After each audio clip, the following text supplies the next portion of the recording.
우리 정동환 우리 교수님을 소개해드리겠습니다. 교수님은 통일안보 분야에서는 한국에서 내놓을 수 있는 잘하시는 분이시고, 평통자문위원도 하셨고, 국가보훈처의 전임 강사, 또 국제재산 프로그램에 적극 참여하시고, 그래서 전 중국도 아니면 북한과 이런 정보하고 언것을 참 해박한 그런 강사님을 모시겠습니다. 예, 큰 박수로 모시겠습니다. 예, 반갑습니다. 제가 화면을 이렇게 띄우는데 제가 2017년 6월 27일 날 제가 여기서 강의를 드렸더라고요. 그래서 기억하시라고 띄워놨고요.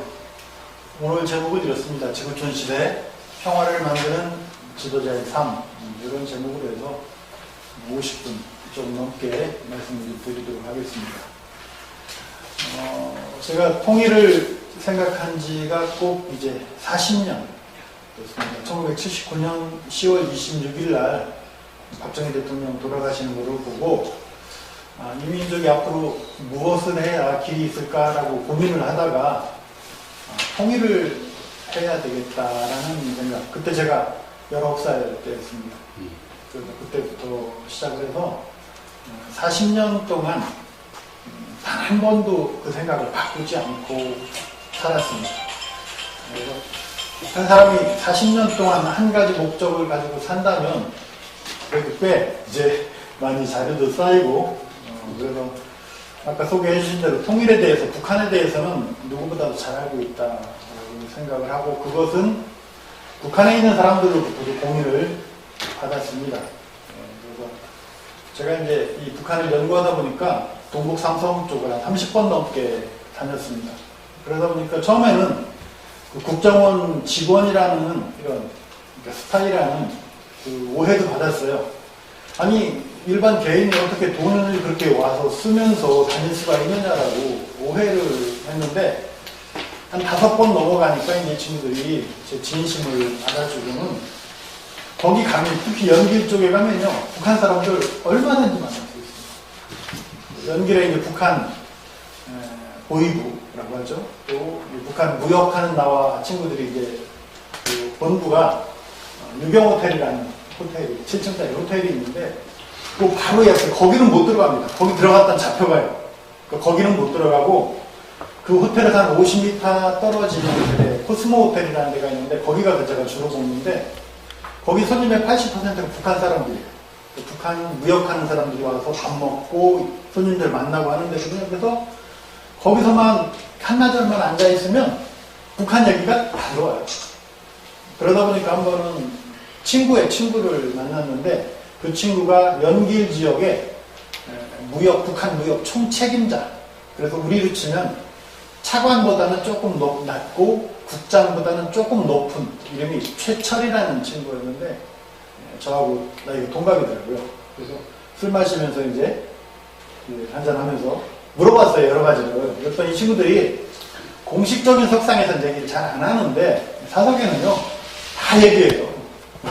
물어보겠습니다. 다 물어보라고 하고 또 확인도 해주고, 그래서 북한에 대한 문제를 알고 있습니다. 통일전망대 가보셨죠? 요즘 최근에 여기 가보신 적 있으세요? 이름이 바뀌었습니다. 평화전망대로 다 바뀌었습니다. 옛날에는 통일전망대였어요. 근데 문재인 정부 들어서면서부터 평화전망대로 다 이렇게 이름이 바뀌었습니다. 여기 보시면 평화전망대라고 분명히 돼 있죠? 네, 그런 상황입니다. 그래서 문재인 정부의 핵심 정책은 통일이 아닙니다. 평화입니다. 먼저 평화를 정착시킨 다음에 통일을 하겠다. 그래서 지금 학교에 가서 강의를 하더라도 통일 강의라고 못 씁니다. 평화 강의라고 해야 하게 해주는 그런 상황이 됐습니다. 평화 좋죠?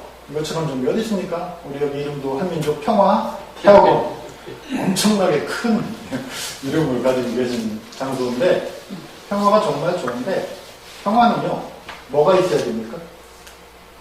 평화는 뭐가 있어야 지켜집니까? 말로만 평화는 절대 평화가 아닙니다. 평화는 힘이 있어야 됩니다. 힘이 없는 평화는요 굴복이에요. 이웃집에 아주 못난 못생긴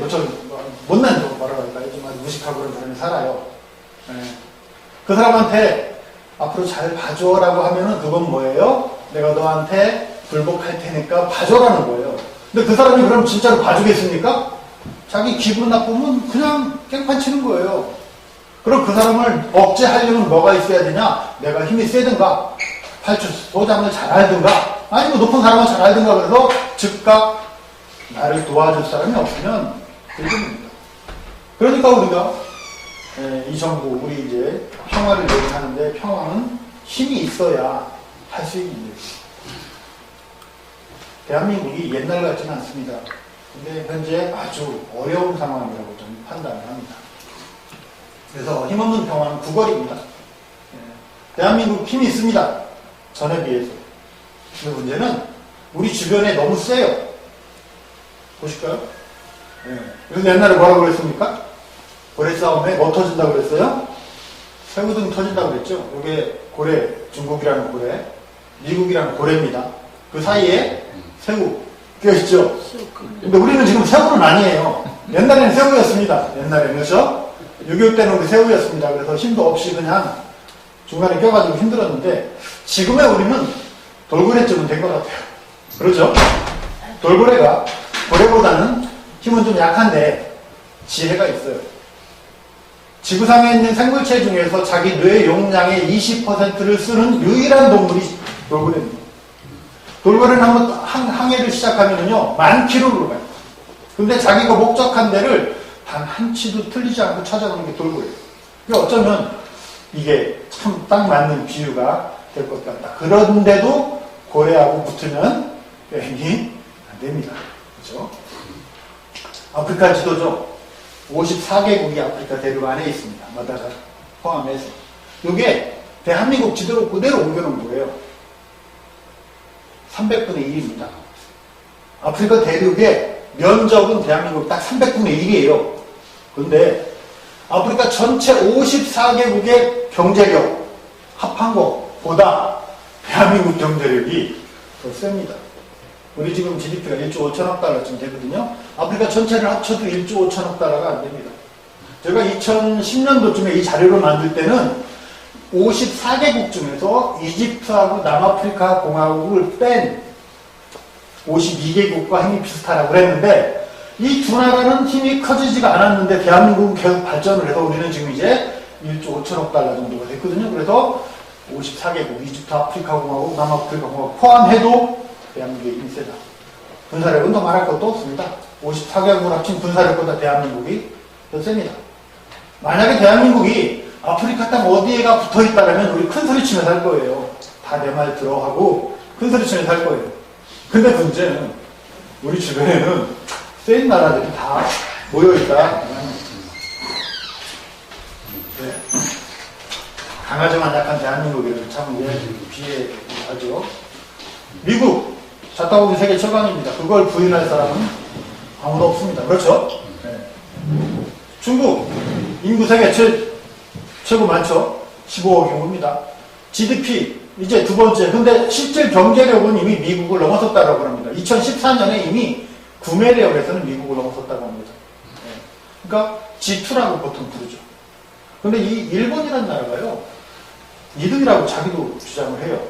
그래, 총량에서는 우리가 중국한테 밀리는데, 실제적인 경제력이나 기술력, 국민의 삶에서는 우리가 세계 2등이라고 주장을 합니다.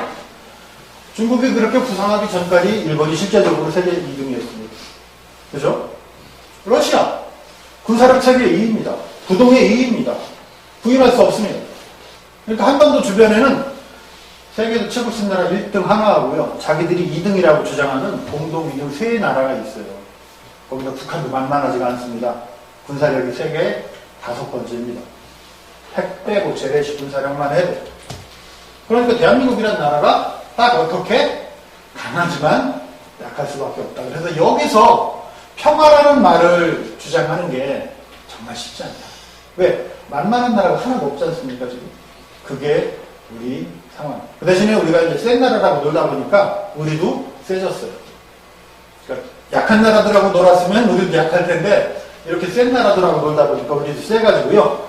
실질 경제력은 세계 7번째라고 저는 생각을 합니다. 그 근거는 여러 가지가 있는데요. 거의 모든 평균 추리적으로 뭐 반도체라든가 조선은 세계 톱이죠. 그렇지만 여러 가지를 봤을 때 7번째 정도 되고요. 그 근거가 전 세계에서 석유를 5번째로 많이 쓰는 나라가 대한민국입니다. 요만한 땅덩이 대한민국에서 전 세계에서 석유를 몇 번째로 많이 쓴다고요? 5번째로 많이 쓴다는 거예요. 세계 최고 많이 쓰는 거는 중국입니다. 2번째 미국, 뭐 일본, 독일, 그 다음에 대한민국쯤 될 겁니다. 엄청난 나라죠. 네, 그런 나라가 됐다는 겁니다. 그래서 대한민국 크게 성장을 했지만 주변 강대국에 비해서 약하다. 그래서 평화나 통일을 위한 우리가 힘이 좀 약하다. 그런 문제. 그래서 100년 같은 상황은 아니지만 지금 우리가 고립돼. 지금 다 마찰이죠. 우리가 주변국과 사이좋은 나라가 지금 하나도 없습니다. 특히 일본하고는 지금 아주 대판 붙었죠. 그렇죠?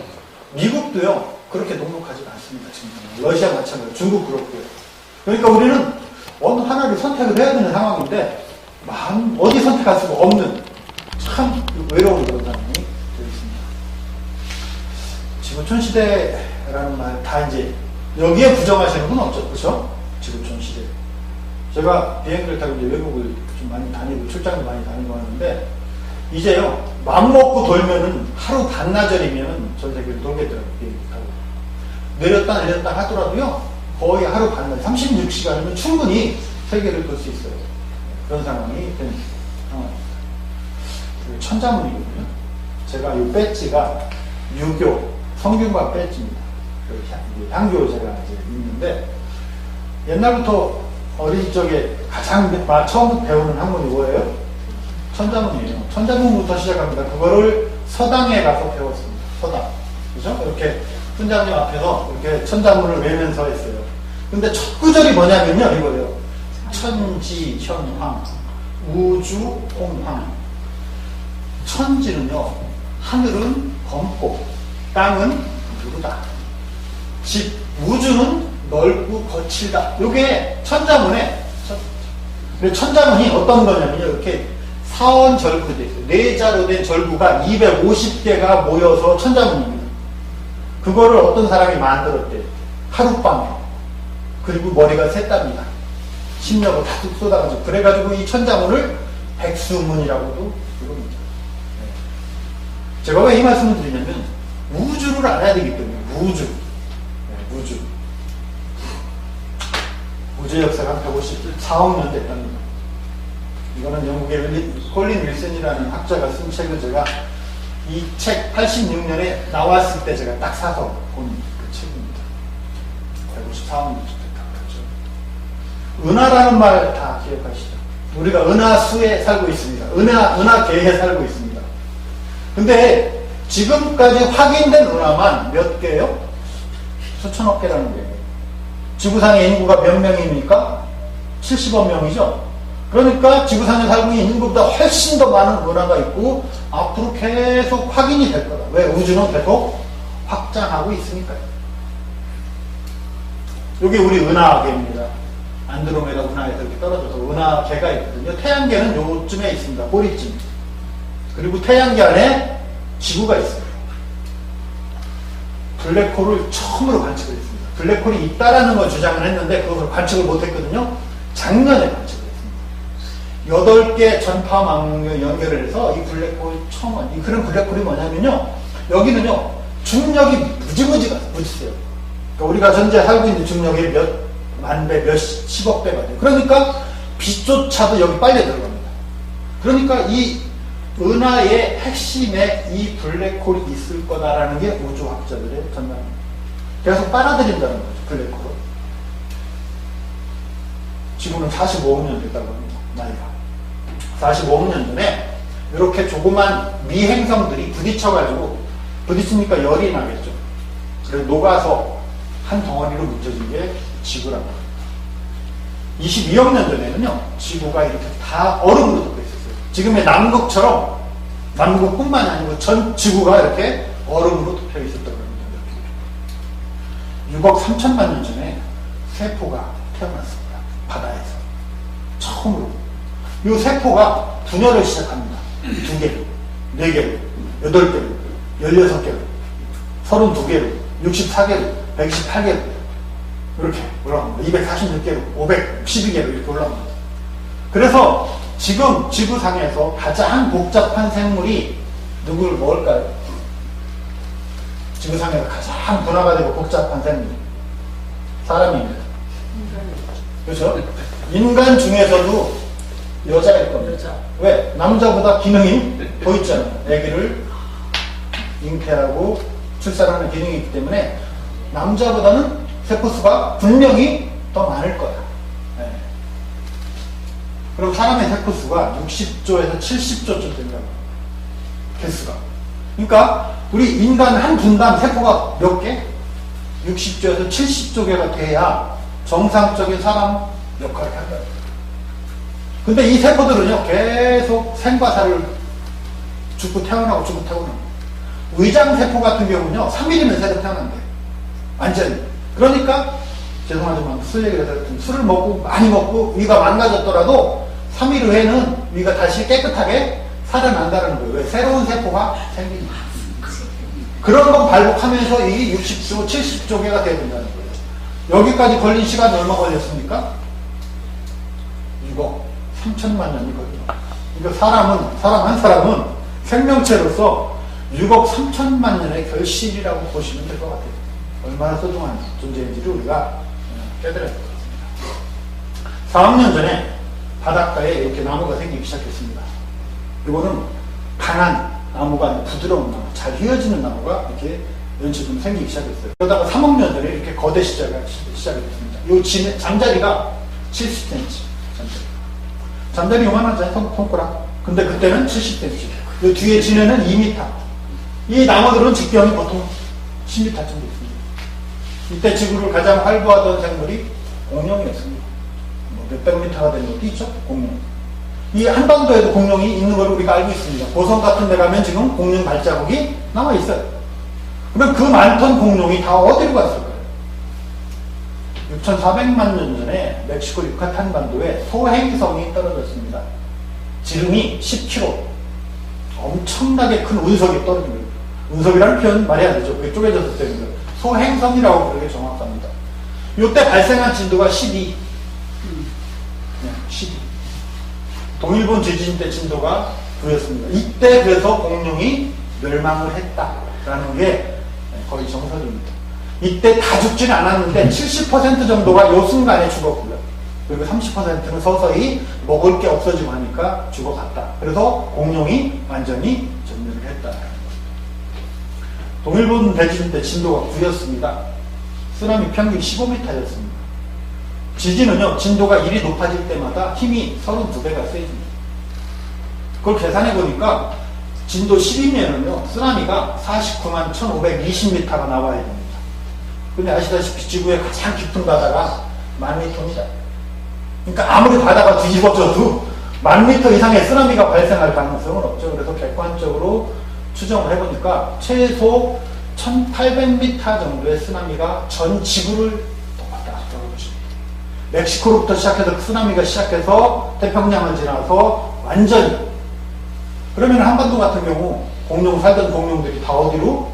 바닷물에 쓰나미에 휩쓸려서 땅속으로 들어갔어요. 1908년 6월 3일 날 요 퉁구스카라는 지역에 지름 60m짜리 소행성이 떨어졌습니다. 아까 유카탄 반도는 10,000m짜리가 떨어졌어요. 엄청나게 크게 떨어졌습니다. 근데 60m가 떨어졌는데 히로시마에 떨어졌던 원자탄의 1000배의 위력을 가졌다. 이 소행성. 그래서 이런 현상이 벌어졌습니다. 모든 나무가 수백 킬로에 걸쳐서 일정한 방향으로 누워버린 거예요. 딱 충격파에 의해서. 이게 그때 찍힌 사진이에요. 8천만 그루의 나무가 넘어졌다라고 합니다. 이때 런던에서요, 그 번쩍하는 불빛에 밤인데 신문을 볼 수 있을 정도. 그렇게 그 정도로. 런던이면 엄청나게 몇천 킬로 떨어졌잖아요. 근데 거기서 그러한 성광이 관측이 됐다. 이런 겁니다. 드디어 이제 440만 년 전에 원인의 시대가 개막됐습니다. 근데 보시면 누가 누리고 있어요? 표범이 참 누리고 있죠. 이때까지는 인간이 자연보다 우위에 있지 못했습니다. 그러다가 40만 년 전에 이제 인간의 시대가 개막이 되면서 처지가 바뀌었어요. 뭐를 들고 있습니까? 창을 들고 있죠. 창으로 이 큰 맘보스를 사냥하려고 하는 거예요. 근데 이러다 보니까 혼자서는 사냥이 불가능합니다. 어떻게 해야 됩니까? 협력을 해야 됩니다. 그래서 인간 사회가 40만 년 전에 시작이 됐다라고 보시는 게 정확할 거예요. 근데 이때 어떠한 상황이 있었느냐면, 그럼 40만 년 지니까 구석기 훨씬 전입니다. 어떻게 그렇게 창을 뾰족하게 깎았을까요? 칼도 없고 돌칼도 없는데. 한번 생각을 해보시죠. 어떻게 깎았을까요? 칼을.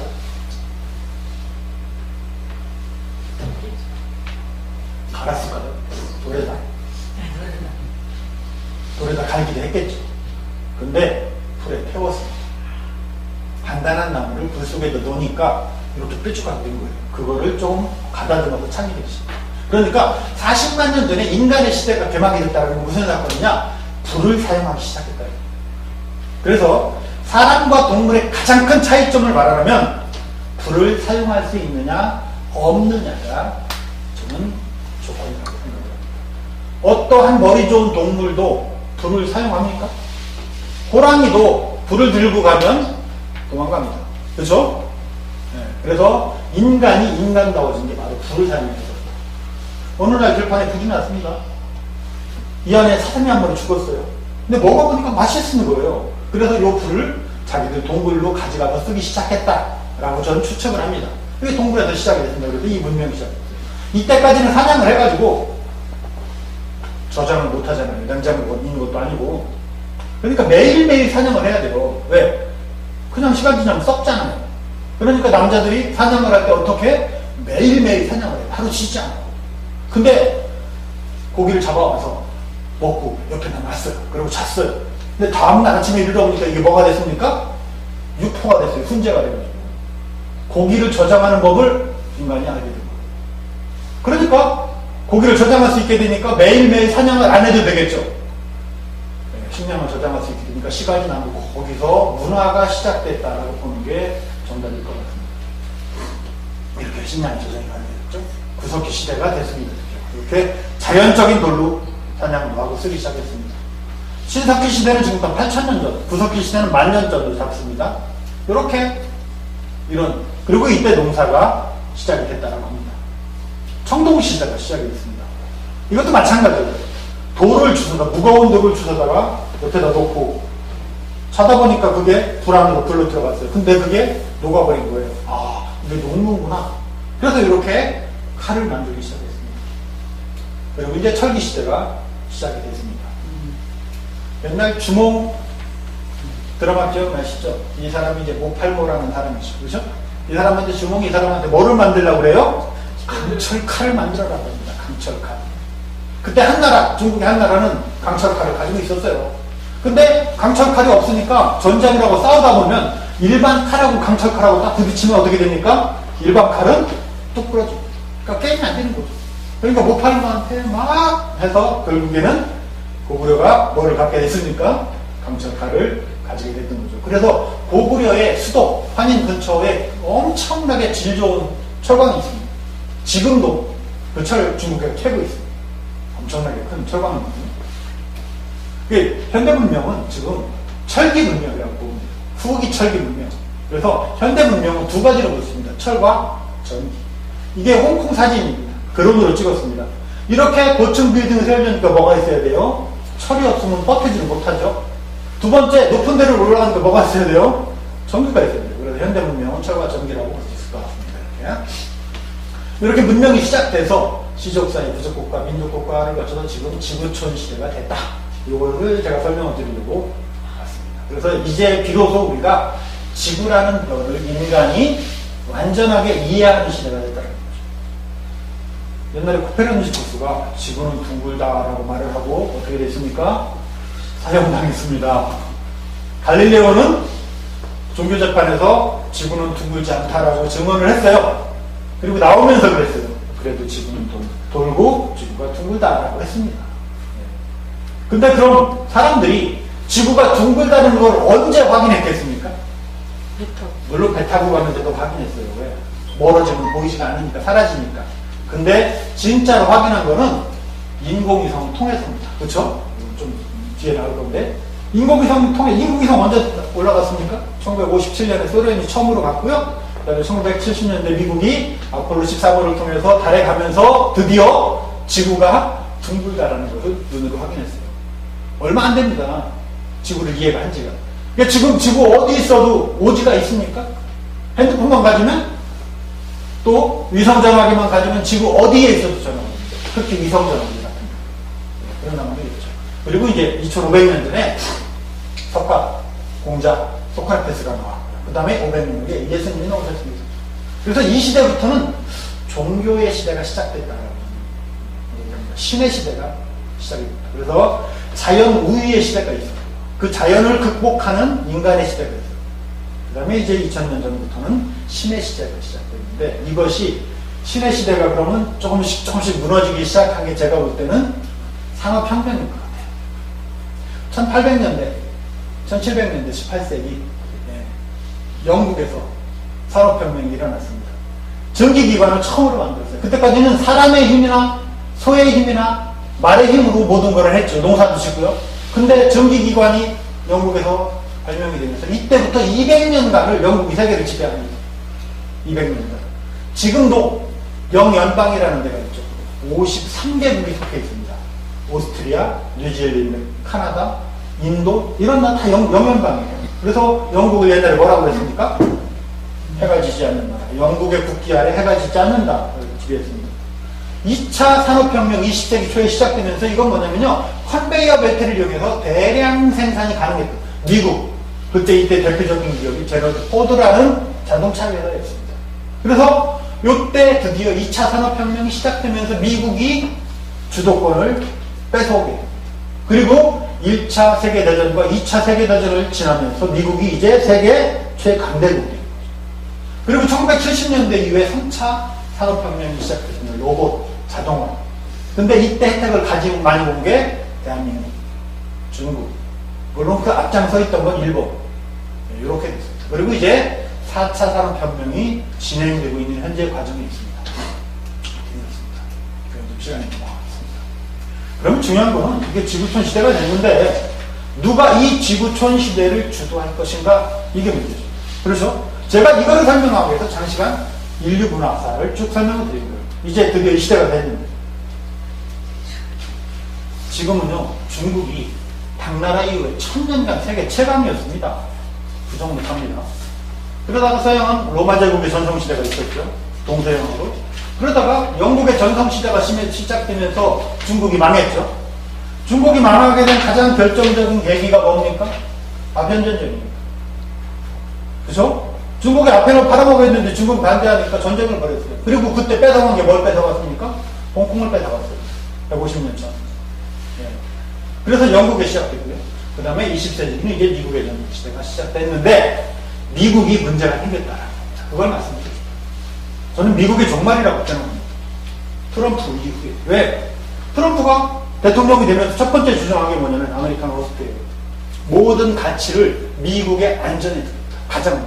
근데 지금까지 미국은 그러지 않았습니다. 세계를 위해서. 그게 기독교 정신이었거든요. 네. 기독교 종말이라고 하니까 미국은 기독교 정신을 바탕으로 세워진 국가입니다. 청교도가 이렇게 메이플라워를 타고 그렇죠. 이렇게 타고 이때 이 사람들이 와가지고요 자기 집을 먼저 짓지 않았대요. 가장 먼저 지은 게 교회를 졌고요. 두 번째 학교를 졌고요. 세 번째 자기 집을 졌대요. 그 정신으로 만들어진 나라가 미국이었습니다. 근데 260년 만에 이제 미국이 끝나가고 있다. 왜? 이렇게 장벽을 세운다는 건요. 센 나라가 무슨 장벽을 세웁니까? 약한 나라가 장벽을 세우는 거죠. 만리장성을 왜 세웠습니까? 중국이? 충무족의 침범을 막기 위해서 만리장성을 세운 거예요. 근데 미국이 뭐가 겁나가지고 멕시코 국경 여기부터 여기까지 이렇게 엄청난 장벽을 세웁니까? 트럼프가 대통령 되고 나서 첫 번째 사인한 게 이겁니다. 이 법령을 처음으로 사인했어요. 그러니까 미국은 저희 볼 때는 이미 끝났다. 그럼 세계 지도국이 없어요. 중국입니다. 근데 중국 세계 경제적으로 많이 발전했죠. 근데 문제가 하나 생겼습니다. 그게 뭐냐면 민주화입니다. 지금 선진국 중에 민주주의가 아닌 나라가 없습니다. 민주주의로 가야만 개인의 인권이 보호되면서 세계 국가, 선진국가가 된 거거든요. 대한민국은 이제 민주주의 완성했죠. 미국도 못했던 여자 대통령을 뽑았고 또 그 여자 대통령 탄핵시켰고 그렇죠? 이제 대한민국은 법 앞에서요 무서운 게 없어요. 법에 걸리면 누구든지 이제는 끝나는 시대. 그게 민주주의예요. 일본 심각합니다. 아베, 우경화. 저는 이 이면에 아베만이 아니라고 봅니다. 일본 사람들 대부분이 그래요. 왜냐하면 제가 1994년부터 2002년까지 일본에 살았습니다. 그때 삼성이 TV가 슈퍼마켓 가장 뒤에 있었어요. 1선, 2선, 3선에 있었습니다. 최고 싸구려. 그때 일본 사람들이 한국을 어떻게 봤겠습니까? 한국은 우리 밥이야 라고 생각했어요. 실제로 그랬습니다. 근데 불과 20년 만에 일본에 있는 전자회사 전체를 합쳐도 어디만큼 안 됩니까? 삼성보다 안 됩니다. 그런 상황이 됐습니다. 그런 상황에서 일본이 배가 안 아프면 전 비정상이라고 생각해요. 일본 사람들이 옛날에 우리보다 훨씬 못 살았는데 어느새 대한민국이 저렇게 컸어? 근데 거기다가 통일까지 되면 이제 완전히 우리들의 입지가 없어지겠네 라고 생각을 한 거예요. 네, 그렇죠? 그래가지고 마지막으로 통일이 되기 전에 딴지를 걸은 거예요, 아베가. 그러니까 아베 혼자의 생각이 아니에요. 일본 사람 최소한 70% 정도의 사람들의 생각이 그렇다는 거예요. 그래서 이 싸움 쉽게 끝나지 않습니다. 이거는 누가 잘못해서 아니에요. 그냥 서로의 운명을 걸고 가는 그런 싸움이다. 보시면 될 것 같아요. 결론은 이겁니다. 통일 대한민국. 지금의 대한민국은 안 됩니다. 자격이 없습니다. 통일 대한민국이 지구촌 시대의 중심이 될 수 있다. 그 전제 조건은 뭐냐? 통일을 해야 된다. 근데 그 통일이 어떤 통일이냐? 평화 통일이어야 된다. 어떤 사람들은 전쟁을 해도 통일하자라는 생각하거든요. 전쟁을 하게 되면 대한민국이 이깁니다. 100% 이깁니다. 제가 안보 전문가 제가 보장합니다. 이깁니다. 근데 어떤 상황이 되느냐? 완전히 부서진 통일이 됩니다. 1970년대 초반으로 돌아간 통일이 됩니다. 그럼 그렇게 무너진 상황에서 대한민국이 다시 일어날 수 있다? 불가능합니다. 왜냐하면 6.25 전쟁 이후에 미국이 백업을 해줬기 때문에 우리 경제가 발전을 한 거예요. 지금 이제 미국과 가장 협상하는 게 뭡니까? 방위비 분담입니다. 사실은 주한미군 때문에 북한이 못 쳐들어오는 거예요. 그건 정답입니다. 그러니까 주한미군이 있으니까 우리는 군사비를 덜 썼어요. 훨씬. 다른 정상적인 국가에 30%만 썼습니다. 그렇게 하니까 그걸로 우리가 경제적 개발을 한 거예요. 솔직히 저는 그렇게 말하고 싶어요. 이제 우리 정도 됐어. 이 정도 힘이 됐으니까 방위비 줘야 됩니다. 그래야 미국한테 큰 소리 치는 거죠. 미국이 달라는 게 6조 달라고 하거든요. 지금 우리가 1년에 1조 500억 원 주고 있습니다. 지금 현재. 근데 미국이 달라고 하는 게 6조예요. 전 6조 줘버렸으면 좋겠어요. 그리고 미국한테 큰 소리 칠 수 있어요. 그때는. 왜? 우리가 돈 주니까. 그럼 미국이 뭐가 되는 거예요?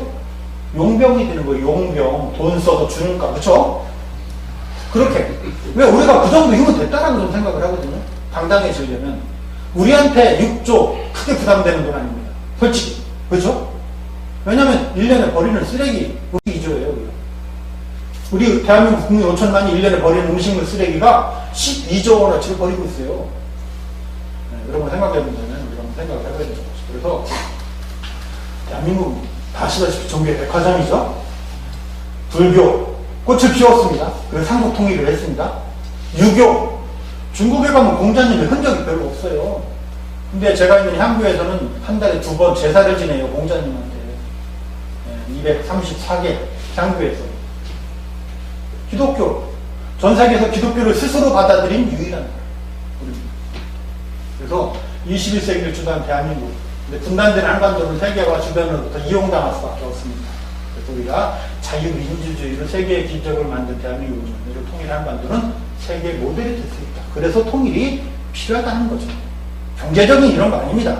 물론 그게 더 좋죠. 그러나 이런 필요가 있다. 그래서 만약에 통일이 안 된다. 전 세계가 불행해지는 사태가 옵니다. 40년간 8% 연속 성장을 한 유일한 나라입니다. 전 세계에서. 중국이 20년 정도 9% 성장을 했어요. 근데 중국이 요새 뚝뚝뚝 떨어지고 있죠. 바오류라는 게 있습니다. 중국이 굴러가기 위해서는 6% 성장을 해야 된대요. 근데 내년에 6% 성장이 불가능하다. 5.8% 정도로 떨어질 거다라고 지금 전문가들이 진단을 하고 있습니다. 그럼 중국도 심각한 문제가 생기기 시작하는 거예요. 이것도 있습니다. 자연재해.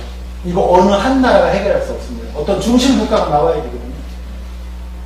이거는 다 뭐 우리가 아시잖아요. 제가 시간이 짧기 때문에 넘어가겠습니다. 결론은 아시아 태평양 시대가 됐다는 거죠. 아시아 태평양 시대. 일본, 한국, 중국. 통일을 못하면 전 세계가 불행해집니다. 왜냐하면 미국과 중국이 부딪히게 돼 있어요. 세계에서 최고 센 나라 미국, 두 번째 센 나라 중국. 미국은 지금까지 두 번째 센 나라를 용납하지 않았어요. 그래서 소는 무너뜨리고 일본 무너뜨리고 했어요. 이제 중국 칠 겁니다. 그럼 두 나라가 딱 부딪히면 뭐가 되는 거예요? 세계 끝나는 거예요. 인류 종말이 오는 거예요. 근데 그것을 막을 나라가 어디다? 한반도라고. 왜? 완충대자가 될 수 있어요. 그런 상황이 벌어질 수 있다는 거죠. 통일을 하지 못하면 중국의 화가 심각화돼가지고 동북사상으로 편입될 가능성이 아주 많습니다. 대한민국은 정상국가고 북한은 비정상 국가입니다. 그러다 보니까 김정은 위원장이 최근에 하는 게 뭐였어요? 우리도 정상국가다라고 했죠. 근데 올 가을에 북한이 정상국가를 포기했어요. 이건 뒤에 좀 설명드릴게요. 그리고 통일 한반도 천년만의 기회입니다. 세계 중심국가가 될 수 있는 꿈, 세계 상등국가가 될 수 있는 꿈, 지정학적 위치를 바꿀 수 있는 꿈, 이 세 가지 꿈을 일거에 이룰 수 있는 기회가 지금 오고 있다. 근데 그 중심이 누가 될 거냐. 그거에 따라서 앞으로 21세기 한반도의 주인이 결정될 거다. 아직까지는 주인이 없습니다. 제일 이건 제가 지우려고 했는데 그냥 좀 뒤에 나와야 되는데 좀 넘어가겠습니다. 그리고 21세기는요 진정한 인간의 시대가 시작된다고 생각을 합니다. 기도를 어떻게 합니까? 하늘에 계신 아버지라고 기도를 하죠. 1979년에 76년에 미국이 보이저 2호를 쐈어요. 이 보이저 2호가 어디까지 갔냐면요 태양계를 벗어나고 있어요. 지구로부터 200억 킬로 떨어진 데입니다. 여기가 어디까지 갔냐면 여기가 지구와 우주의 태양계와 우주의 여기까지 갔어요. 그럼 이거는 뭘로 움직이냐면 태양 전지로 움직이는 거거든요. 여기를 넘어가면 태양으로부터 충전을 못해요. 그러니까 이 보이저 2호의 운명이 끝나는 거죠. 근데 이 보이저의 역할이 뭐냐면요 이거예요. 이 보이저 2호 54개 언어로요. 이거 단순히 이거예요. 의문이에요. 누구 없니? 54개 언어. 물론 한글도 있습니다. 한글 S 누구 없니? 계속 우주로 전파를 쏘고 있어요. 40년이 넘게 지났는데 45년이 지났는데 아직까지 답변이 안 왔어요. 그럼 하늘에 신이 계시다면 답변이 와야 될 거 아닙니까? 어딘가. 그래서 저는 기독교가 이 기도문, 하늘에 계신 아버지라는 이 기도문을 정확히 설명하지 않고는 앞으로 저는 기독교의 운명 없다라고 생각합니다. 제가 볼 때 현재 기독교는 신앙 공동체가 아닙니다. 문화 공동체, 생활 공동체. 저는 그렇게 보고 있습니다. 영혼의 무게라는 말 혹시 들어보셨습니까? 미국 사람들은요, 증명하는 걸 좋아해요. 지금부터 100년 전에 영혼의 무게를 재봤어요. 시카고의 덩컨 맥도걸 박사라는 시카고 대학의 교수가 실험을 했어요. 폐가 안 좋은 6명을 이 침대 밑에 정밀한 저울을 설치해놓고 딱 숨이 멈추는 순간을 관찰하는 거예요. 근데 6명 공통으로 21g이 딱 줄어들었어요. 21g. 딱 숨이 끊어지는 순간. 미국에서 다시 100년 뒤에 똑같은 실험을 또 했어요. 더 정밀한 거울로. 근데 정확히 숨이 딱 떨어지는 순간 21g이 딱 적어지고. 그래서 영혼의 무게를 21g이다라고 표현합니다. 사람이 죽는 순간 뭔가 빠져나왔어요. 근데 21g이 과연 그런 계란 하나, 계란보다 좀 작거든요. 그게 과연 뭘 할 수 있는 거라고 했는데 저는 이제 그게 이해가 됩니다. 외장 하드라고 기억하시죠?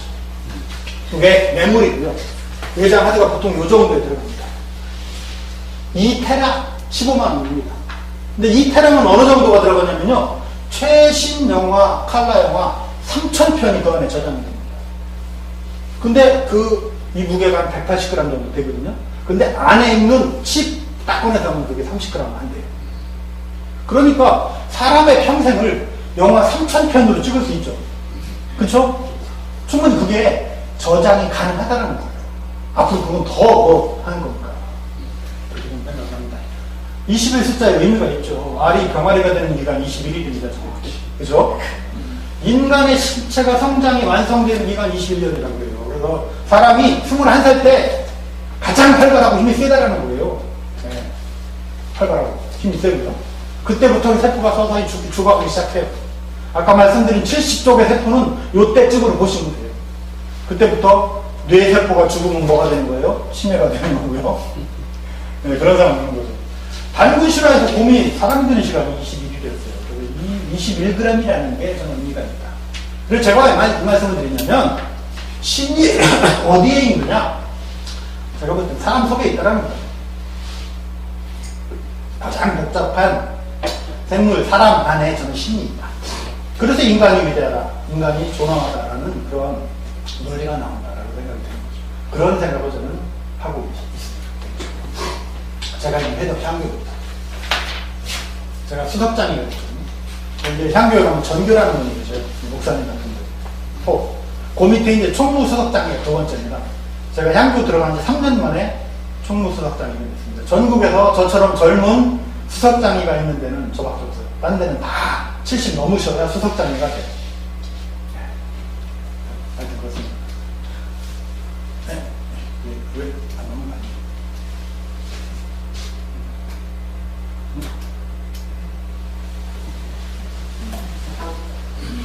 네.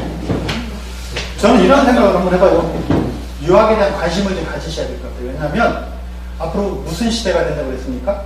아시아 태평양 시대. 그 아시아의 핵심 국가가 한국, 중국, 일본이에요. 근데 한국, 중국, 일본의 공통 가치를 추적해 가보니까 유학이라는 게 있다. 유학. 그쵸? 그래서 그런 걸 한번 생각을 해봅니다. 공산주의 이후 중국에서 이제 민주화를 해가면서 공산주의는 안 된다는 걸 확실히 깨달았어요. 중국 지도부가. 그래서 새로운 걸 찾고 있는데 그게 공자입니다. 그래서 공자 학원이라는 걸 지금 전 세계에 막 세우고 있어요. 근데 실제적으로 이 공자 학원에 가니까 들어가 보니까 공자님의 사상은 없어요. 가르침은 없어요. 중국 문화, 중국어를 가르치는 그냥 공자 학원입니다. 근데 그 공자의 정신이 살아있는 곳, 거기 어디라고요? 대한민국이라는 거예요. 그거는 누구도 이제 부정하지 못합니다. 왜? 500년, 600년간 공자님한테 제사를 지내면서 했던 데가 여기니까요. 하여튼 그런 배경이 있다라고 보여집니다. 신천지교회 이름을 바꿨더라고요. HWPL이라는. 아, 외적인 낯이. 네, 아니, 왜? 외적인. 이름 다 바꿨더라고요. 명함 쓰는 거 보니까. 천지일보라고 들어보셨죠? 네. 여기만 있더라고요. 10년 전에. 네. JMS 정명석 제가 잘 아는 사람이거든요. 저기 금산, 여기 진산이 고향이에요. 월명도. 그러다 거기 아주 지금 엄청나게 끊어놨거든요. 근데 제가 왜 이 말씀을 지금 이거 두 사진을 넣냐면, 죄송한 말씀이지만, 우리 가정교회 또는 통일그룹, 힘, 요 두 군데보다 세다라고 말씀하실 수 있을까요? 제가 볼 때는 옛날에는 셌습니다. 세니까 누가 반대를 했습니까? 기독교회가 반대했죠. 위협이 되니까. 요즘 기독교회, 통일교회 반대합니까? 안 하죠. 왜? 반대할 가치가 없다라고 냉정하게 판단하고 있는 거예요. 그리고 반대할 때가 많이 생겼어요. 신천지도 생겼고, 정명석도 생겼고. 그런 상황. 그래서 아까 제가 평화를 지키려면 뭐가 있어야 된다? 힘이 있어야 된다. 힘이. 앞으로 통일을 할 때 뭐가 있어야 된다? 힘이 있어야 된다. 그걸 제가 말씀드리려고 이 사진을 넣습니다. 북한에 대해서 한 10분만 제가 말씀드리겠습니다. 북한은 고민이 있어요. 이게 지구온난화입니다. 이해가 잘 안 되시죠? 지구온난화하고 북한하고 무슨 관계가 있을까? 네. 지구온난화가 시작된 거는 아파트가 지어지고, 전 세계에서의 아파트 거주 비율이 가장 높은 나라가 어딘지 아십니까? 대한민국입니다. 전체 국민의 61%가 아파트에 삽니다. 그런 나라 없습니다. 근데 거기에 따라오는 게 중국이 따라오고 있어요. 1978년 경제개발을 시작하면서 중국의 도시화율이 18%가 안 됐어요. 이게 점점 올라서 2010년에 48%가 됐습니다.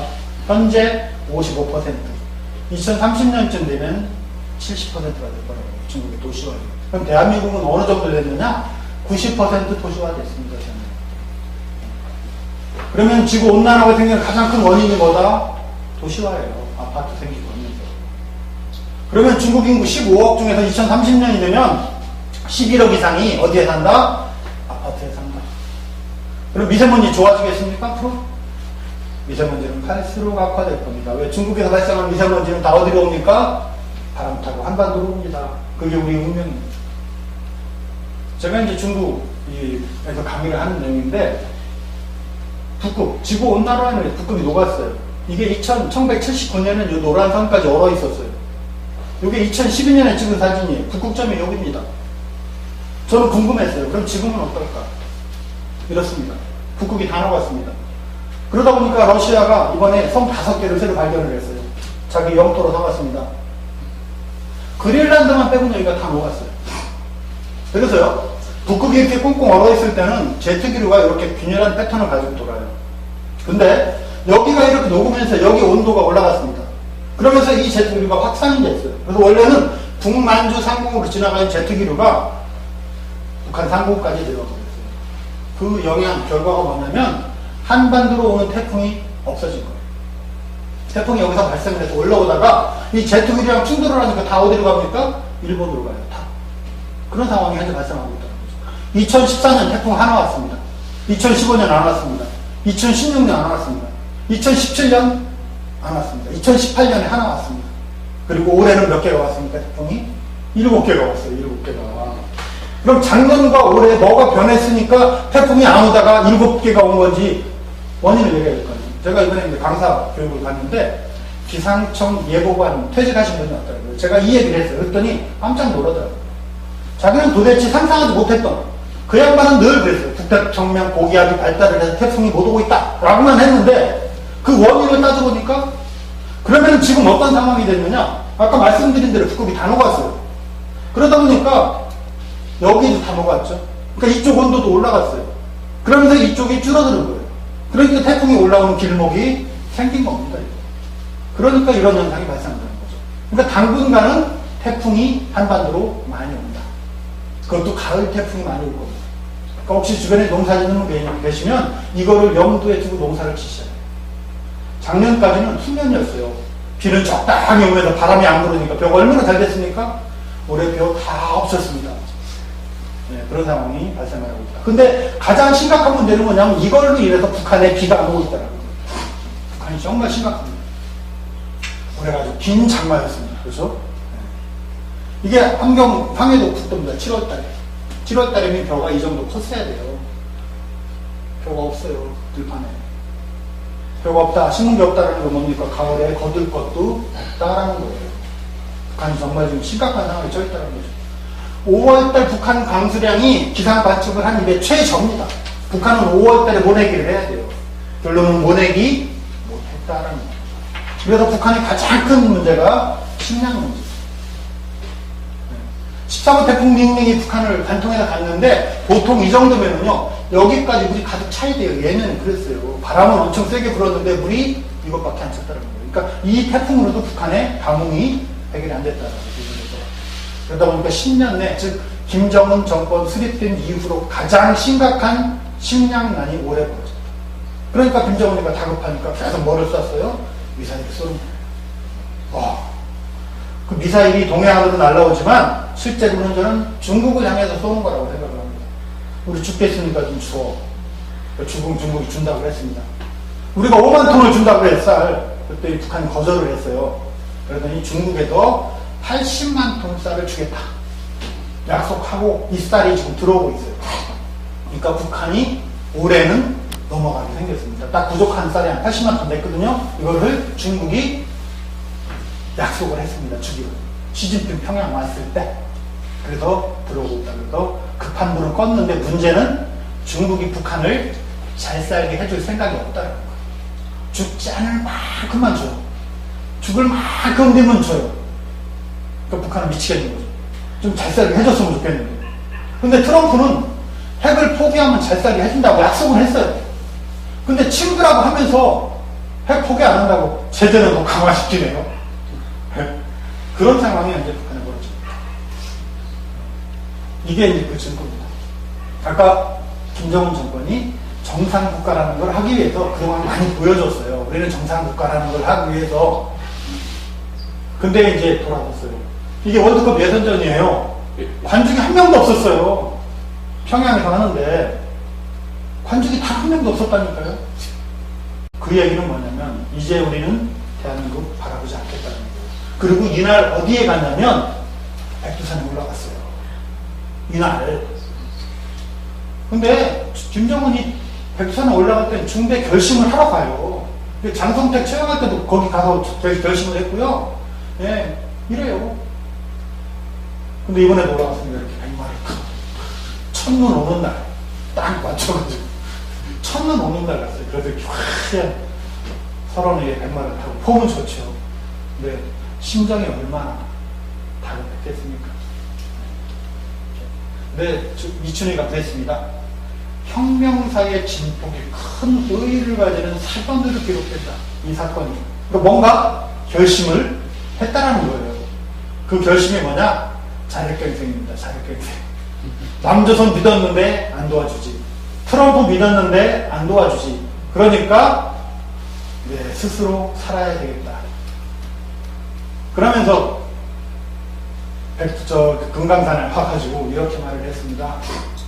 보기만 해도 기분이 나빠지는 너절한 남측 시설들을 싹 들어내라. 현대가 이거 만드는데 7천억 들어갔어요. 현대는 여기 풀어주기만을 기다리고 있는데 이걸 다 없애라. 북한 못 없앨 것 같습니까? 없어요, 북한은. 네. 이게 마지막 협박인 거예요. 우리 살려줘. 그렇지 않으면 이제 완전히 우리 자력갱생으로 갈 거야. 핵 포기하지 않고. 그 상황이 이제 왔다는 거죠. 그러면서 김정은이가 얘기한 게 올해 안에 미국한테 결심을 하라고 했어요. 올해 안에. 그러니까 올해나 내년이 정말로 한반도에서 중요한 해가 됩니다. 그래서 이렇게 김정은 위원장 집권으로 정상국가를 모방했어요. 예. 미국과 협상이 시작이 됐죠. 근데 불발이 됐어요. 그러니까 자력갱생으로 전환을 하게 됐습니다. 통일은 최종 결정은 정부가 낼 겁니다. 최종 결정은. 근데 과정에서는요, 정부가 못합니다. 누가 해야 된다? 민간의 역할이 절대적으로 필요한 게 이 시점입니다. 네, 그래서 제가 이런 말씀을 드렸습니다. 나고 싶은 분은요, 이제 쉬시면서 혹시 궁금한 게 있으시면 개인 질문 받겠습니다. 일단은 공식적으로 문제를 하고요.